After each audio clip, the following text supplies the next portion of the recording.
ये तीसरी बार इस चुनाव में मल्टी पार्टी डेलीगेशन गया है चुनाव आयोग। आज हमने 2-3 मुद्दे स्पष्ट रखे उनके सामने। उन्होंने हमें कम समय में समय दिया, इसके लिए हम धन्यवाद करते हैं उनका। सबसे महत्वपूर्ण और अहम मुद्दा ये है कि पोस्टल बैलेट्स ये एक जानी मानी प्रक्रिया है कि चुनाव के परिणाम को एक तरफ से दूसरी तरफ ले जा सकती है। कई बार ऐसा हुआ है कि सभी पार्टियों के बीच में जो फर्क है वोट्स का वो X है, लेकिन पोस्टल बैलेट्स 2X या 3X होते हैं। यानी पोस्टल बैलेट्स निर्णायक सिद्ध होते हैं परिणाम के मामले में। इसलिए चुनाव आयोग ने एक जो रूल है, प्रावधान है, जो एक्ट के अंतर्गत रूल बनता है, जो स्टैट्यूटरी रूल होता है, कोई गाइडलाइन नहीं, कोई चिट्ठी नहीं, उसके अंदर कहा है अंतर्गत कि पोस्टल बैलेट्स की गिनती पहले ली जाएगी। यानी ईवीएम की गिनती के पहले पोस्टल बैलेट्स की गिनती ली जाएगी। ये रूल 54A में लिखा है स्पष्ट रूप से। इस बात को कई बार अलग अलग रूप से चिट्ठियों द्वारा और गाइडलाइंस द्वारा चुनाव आयोग ने दोहराया है।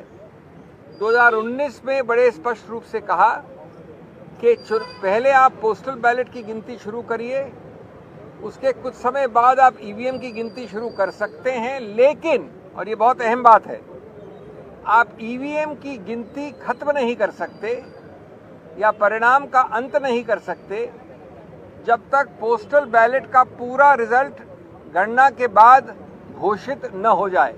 यानी पोस्टल बैलेट की गणना के बाद उसका परिणाम पहले घोषित करना अनिवार्य है, और अगर आप अंत तक पहुंच गए हैं ईवीएम में तो उसको रोकिए जब तक पोस्टल बैलेट का आप परिणाम घोषित न करें। इसके बावजूद, और ये हमारी याचिका है, ये हमारी कंप्लेंट थी आज चुनाव आयोग से, चुनाव आयोग ने गाइडलाइंस द्वारा इस स्टैट्यूटरी रूल नियम को बदला है। वो नहीं किया जा सकता कानून में, गाइडलाइंस द्वारा किसी रूल को नहीं बदला जा सकता। उन्होंने गाइडलाइंस द्वारा जो पुरानी गाइडलाइंस थी 2019 वाली, जो मैंने बताई अभी आपको, उसको हटा दिया है, उसको निरस्त कर दिया है। और इसका बड़ा सरल और सीधा परिणाम ये होता है कि ईवीएम की पूरी गणना हो जाए अंत तक, तब तक भी पोस्टल बैलेट की निर्णय की घोषणा करना अनिवार्य नहीं रहा है। अब हमारे को पता है कि कई बार ऐसा हुआ है कि पोस्टल बैलेट के आधार पर निर्णय उत्तर से दक्षिण हो गया है, पूर्व से पश्चिम हो गया है। इसीलिए ये प्रावधान बनाया गया था, यही इसका औचित्य है।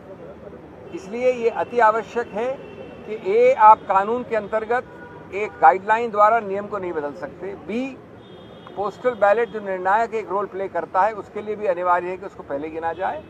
और तीसरा कि एक लेवल प्लेइंग फील्ड के लिए, गणतंत्र के लिए, स्वतंत्र चुनाव के लिए, जो कि संविधान के मूल तत्वों का एक अभिन्न अंग माना गया है, ये आवश्यक है कि जो पुराना रूल था उसी को फॉलो किया जाए, जो प्रावधान अभी भी है उसी को रूल किया जाए।